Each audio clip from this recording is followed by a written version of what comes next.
Greetings, world. We are anonymous.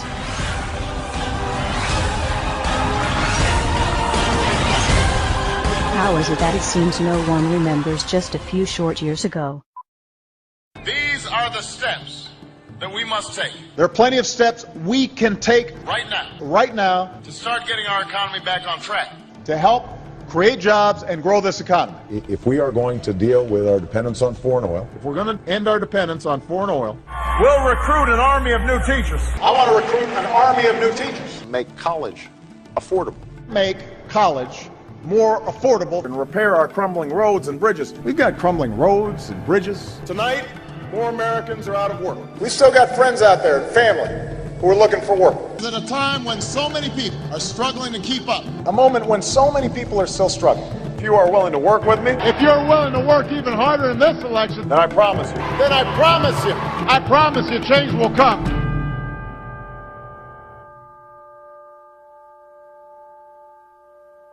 Shall we play a game? If you see something, say something. Report suspicious activity to local authorities. If you're not breaking the law, if you're not doing anything wrong, then you shouldn't worry what the government is doing. Terrorism, terrorism, terrorism, Al-Qaeda, Mohammed, terrorism, war in Iraq, war in Afghanistan, Al-Qaeda, Osama bin Laden. It's not like my government would ever do it to me. But guess what? You're wrong. Protest is now illegal in the U.S. Move along, citizen.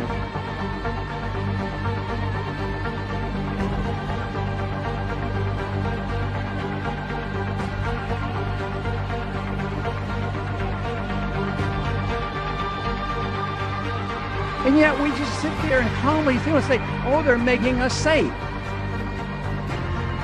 I don't even know whose side I'm on.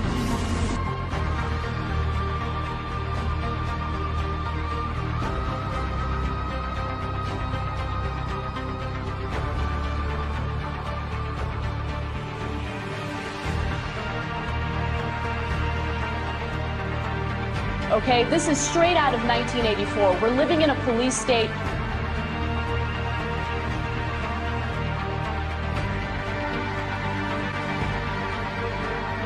I never had a choice of what happened to me.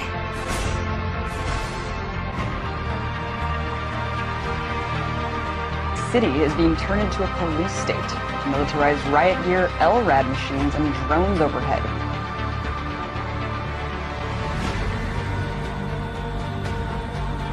Corporations have more power than the government. Our government now works for the banks.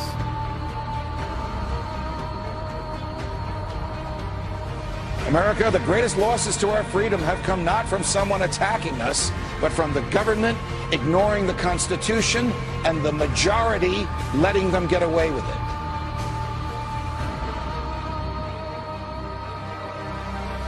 Yeah, we torture. Yeah, we spy on you. Yeah, we do all of this, but it's no big deal. Get used to it. You know what? We're not going to get used to it. Police have opened fire on the crowd. We're all in serious, serious danger. Millions of dollars spent on new police gear, trucks ready to function as rolling barricades. What you have here is, this is the wars coming home. If anybody doesn't believe this government is capable of doing these kinds of things, you're out of your mind. Go back to bed, America. Your government is in control again. Well, you know, America's a strange country. All you need to keep them pacified is give them a dozen donuts and a gun. They don't seem to have the capacity, the intellectual capacity, to think of their own self-interest in any other way than the next 5 minutes. It's time to wake up. Wake up, America! Wake up, America.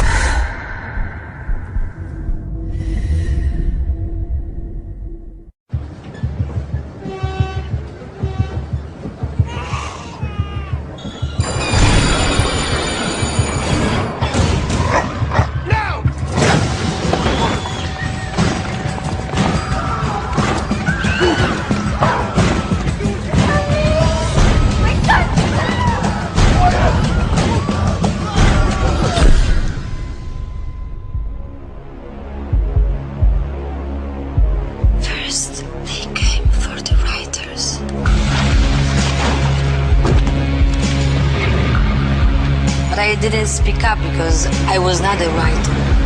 Then they came for the students. But I didn't speak up because I was not a student. Then they came for musicians. But I didn't speak up because I was not a musician.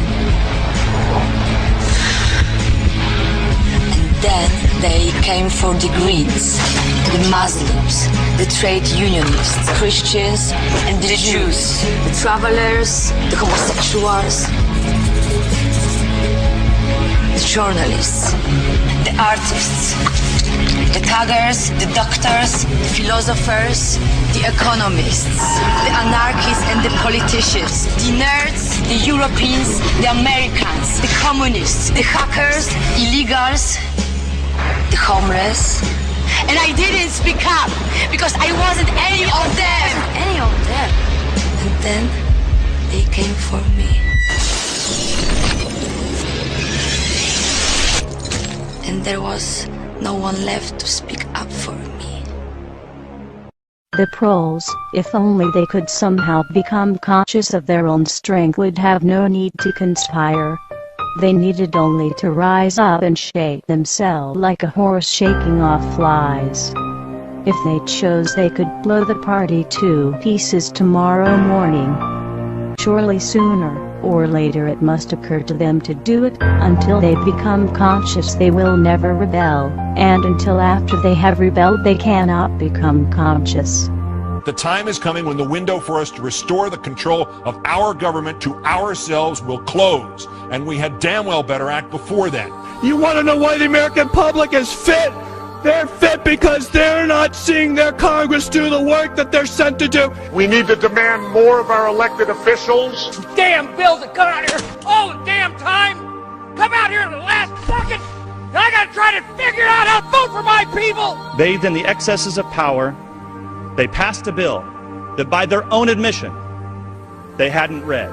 This is PR politics. Unanimous consent that we bring up the bill to extend the tax cut for 160 million Americans. As you walk off the floor, Mr. Speaker, you're walking out. If you want to stand up on the floor of the Senate and defend the Wall Street banks like Bank of America and the credit card companies, be my guest. I would rather stand with the consumers and retailers who've been taken to the cleaners for years and years. Why aren't we questioning the underlying premise of the need for a bailout with taxpayers' money? Why aren't we passing new laws that stop the speculation which triggered this? Why aren't we directly helping homeowners with their debt burden? Why aren't we helping American families faced with bankruptcy? Why aren't we reducing debts for Main Street instead of Wall Street? Is this the United States Congress or the board of directors of Goldman Sachs? When I fuck up, who bails me out? No one. There is no one here to object. This is why the American people have thrown you out of power. You see, you're right. It is within your sole discretion to recognize a member. But you chose to exercise the power of the gavel, Madam Speaker. Therein lies the problem. If he's not here to pull off this political stunt, then we should just proceed and this bill should be withdrawn. It is the right thing to do by the American people to stop these tactics. Enough! And make no mistake about it, this is not about national security. But my point about this is a war without end. I'm afraid of giving up the right to trial by jury and hoping that someday they will declare an end to this war and they'll give back the right to trial by jury. Mr. Speaker, a nationwide revolt is developing over the body scanners at the airports, and it should. And we also know there are individuals who are making money off this. They say, trust us. Trust us, the people who brought us Katrina, to be competent in face of a disaster. Trust us, the people who brought us warrantless wiretapping and other excesses eroding our civil liberties. Trust us. Many of us were told in private conversations that if we voted against this bill on Monday, that the sky would fall, the market would drop 2,000 or 3,000 points the first day, another couple thousand the second day, and a few members were even told that there would be martial law in America if we voted no. We're not trying to scare kids. This president's foreign policy is what's scaring the kids of this country. Well, it's the same people that told us Saddam Hussein had something to do with 9/11. Same people that told us Saddam Hussein had weapons of mass destruction. Same people that told us we were going to be able to use the oil for reconstruction money. Same people that told us that we'd be greeted as liberators, not occupiers. Same people, same president that told us the Taliban is gone. Same president that told us that Poland is our ally 2 days before they pull out. Same president that tells us Iraq is going just great.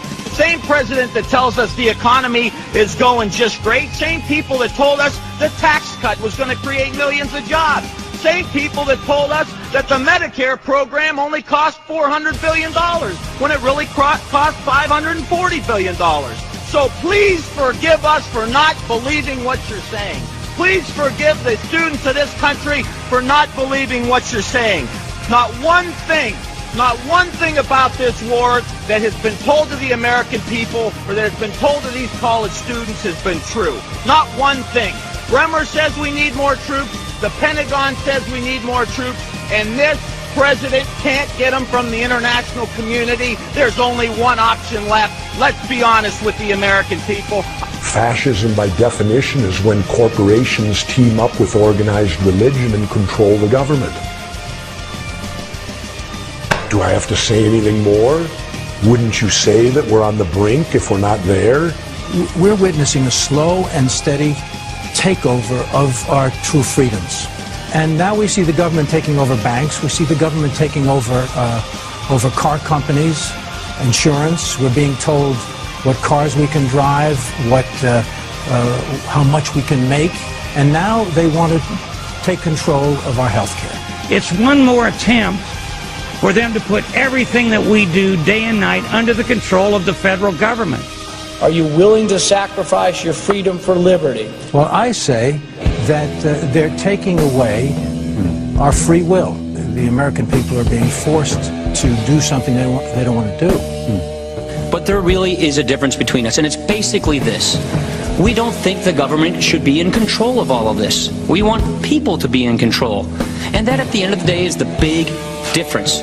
What they are trying to do is create an America very unlike the America that has existed for centuries. The thing associated with America, freedom, is precisely what must be destroyed if this is to be turned into a fundamentally different country to suit Obama's vision of the country and of himself.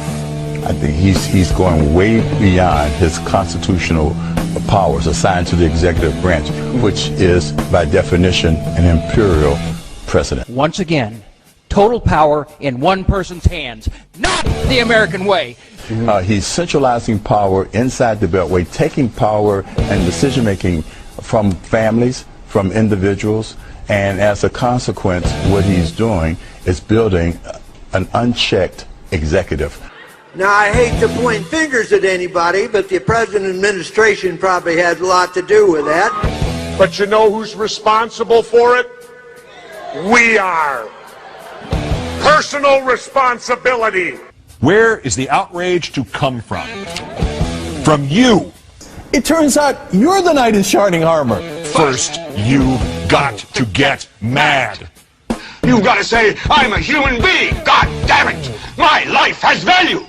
It is time for us to take our country back. The real problem is that the American people have been too submissive. We have accepted the notion that we should be treated like cattle. Make us safe, make us secure, put us in the barbed wire. It's time for the American people to stand up and shrug off the shackles of our government. And the way I see it, they're not going to quit doing it until they bring this country to its knees. So I think we should all rise up and we should stop this administration from what they're doing because they're destroying this country. We, the people, have got to get control back of our country. The American people will revolt. Our government sucks. So what do you say? Maybe we should all just stop paying our taxes and revolt. Because this is bull. When our forefathers wrote the Constitution with the right to bear arms, it was not about hunting and fishing. The Second Amendment, the right to bear arms, is there so that we, the public, if our government gets out of control, we have the ability to rise up and change it. Now, many people have said to me, well, wait a minute. How could we, the citizens, ever stand up to the U.S. government and their entire military might? Well, wait a minute. I got the answer. We threw everything we had at Vietnam, and they were nothing but a bunch of farmers with a few AK-47s, and they withstood it all. Don't ever allow anyone to tell you that it can't be done. It can be done. To the government of the United States, those who make peaceful revolution impossible will make violent revolution inevitable. It is the constitutional right of the people to reform this government as we see fit. Over the past year, we have shown you what we are capable of. You can continue to resist us, or you can allow us to exercise our rights. We truly hope you choose the latter so that we can peacefully return this country to the principles it was founded upon and restore power to the people. To the citizens of the United States, it is our goal to reform this current government with your help. We do not want anarchy. We do not want chaos. What we want is to restore power to the people. Governments are supposed to derive their powers from the consent of the governed. Over the next few months, we will be releasing a series of videos detailing our reformation plans. Ideavote will give every American a voice. We ask from you to use your voices. This new world is not one that we wish to shape ourselves. This new world will be that of the people, and the choice is yours to make in what direction we will go. We are anonymous. We are a legion. We do not forgive. We do not forget. Expect us.